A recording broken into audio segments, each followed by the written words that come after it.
बोले वृंदावन वाके बिहारी लाल की जय। जगन्नाथ जी महाराज की जय। कल्कि भगवान की जय। सभी मित्रों को नमस्कार। जो लोग मेरे वीडियो को देख रहे होंगे, लगभग 1 साल से मैं युग परिवर्तन और भविष्य मालिका में लिखी हुई बातों पर वीडियो बना रहा हूं, जिसका उद्देश्य आप सभी साधकों को आने वाले युग परिवर्तन, कल्कि भगवान के अवतरण के प्रति आपको जागरूक करना है। मित्रों, आगे बढ़ने से पहले मेरी पुरानी वीडियो की एक झलक आप देख लीजिए। अब आपके लिए ये लास्ट वार्निंग है।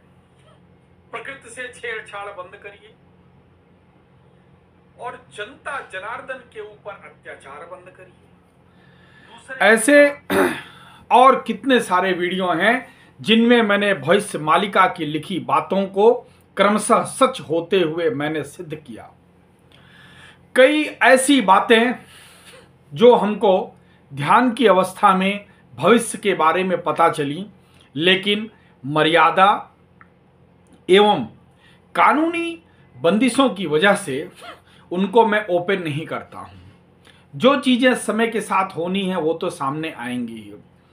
आपके सामने एक और बड़ी घटना इजराइल और हमास के युद्ध के रूप में सामने आ गई, और ये सारी की सारी घटनाएं उसी भविष्य मालिका के लिखे हुए अक्षरों के आधार पर ही चल रही है। यद्यपि भविष्य मालिका के अलावा भी कई सारे ऐसे ग्रंथ हैं जिनमें इन सब बातों का जिक्र है। फ्रांस के प्रसिद्ध भविष्यवेत्ता नोस्ट्राडामस की लिखी हुई किताब में भी ऐसी बातों का जिक्र है। 2023 को भयंकर युद्ध का वर्ष उन्होंने बताया है, और उनकी लिखी हुई 90% से अधिक भविष्यवाणियां सच साबित हुई हैं। जॉन एफ कैनेडी से लेकर के इंदिरा गांधी से लेकर के महात्मा गांधी तक के बारे में उनकी जो भविष्यवाणियां की गई थी सब सच साबित हुई हैं। तो ऐसा माना जा सकता है कि उस दूरदृष्टि वाले व्यक्ति को के द्वारा दी हुई यह भविष्यवाणी भी सच साबित होंगी।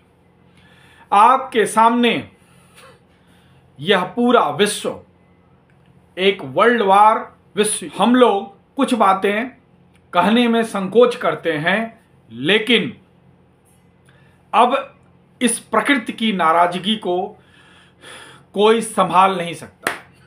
प्रकृति अपना सफाया खुद करने वाली है।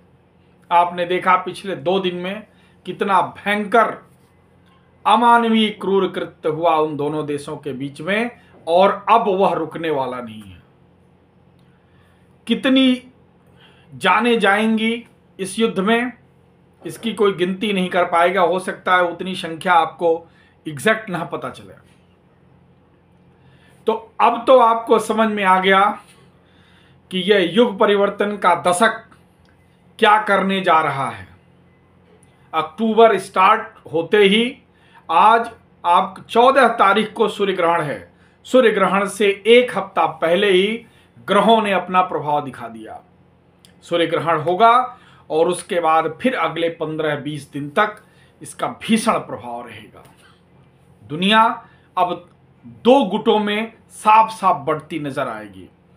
हमास का साथ, फिलिस्तीन का साथ देने के लिए जिन देशों ने ऐलान किया, उनके विरुद्ध अमेरिका और अन्य देशों का एक गुट तो बनेगा ही बनेगा। इस परिस्थिति में आपको भी समझ में आ रहा होगा कि देश की सीमाओं की, देश की अखंडता की रक्षा कितना महत्वपूर्ण कार्य है।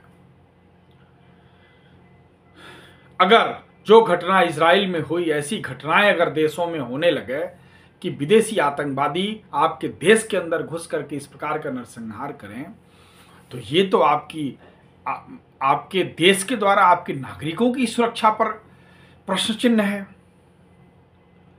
हम ईश्वर से प्रार्थना करते हैं, अपने देश के वीर जवानों की वीरता पर हमको भरोसा है। और हम सभी अपने देश के साथ हमेशा खड़े रहेंगे। किंतु युग परिवर्तन का ये जो दशक है, अब यह जिस तरफ जा रहा है वहां से फिर अभी वापसी संभव नहीं है। ये दुनिया उसी विश्व युद्ध की तरफ जा रही है। इससे बचाने का काम परमात्मा के अलावा कोई और नहीं बचा सकता है। फिर भी हम परमात्मा से प्रार्थना करते हैं कि सद्बुद्धि दें लोगों को, लेकिन अगर कोई किसी के देश पर अमानवीय कृत्य और हमला करेगा तो वह देश कब तक चुप रहेगा। हमने जो संकेत युग परिवर्तन के दिए वह सब आपके सामने। अभी आप पिछले 10 दिन पहले भूकंप के हल्के झटके महसूस किए लगातार कई दिन तक, और मैं आपको कहना चाहता हूं भविष्य मालिका के आधार पर ऐसे भूकंप के तीव्र झटके भी आ सकते हैं। अपनी सावधानी, अपनी तैयारी व्यक्तिगत और सामूहिक रूप पर रखने की आवश्यकता है। समय बहुत ही खराब आने वाला है। आपने देखा आसाम में अचानक जल प्रलय हो गया, बादल फट गए, कई सारे लोग बह गए, और ऐसी घटनाएं विश्व के अनेक कोनों पर जगह जगह चल रही हैं। रसिया और यूक्रेन का एक वार फ्रंट बना ही हुआ था। एक नया वार फ्रंट आपका इजराइल और फिलिस्तीन का स्टार्ट हुआ, जिसमें कई सारे और लोग ज्वाइन कर सकते हैं। इस तरह विश्व एक नए खतरे की तरफ बढ़ रहा है। आप सभी से प्रार्थना है कि अपने स्तर पर गायत्री महामंत्र का जितना हो सकता है उतना जप करें, जिससे वह सामूहिक मंत्र शक्ति हमारे देश भारत को और उनके अंदर रहने वाले लोगों के अंदर राष्ट्रवाद की भावना को अति मजबूत करे, जिससे भारत का झंडा हमेशा की तरह लहराता रहे। नमस्कार।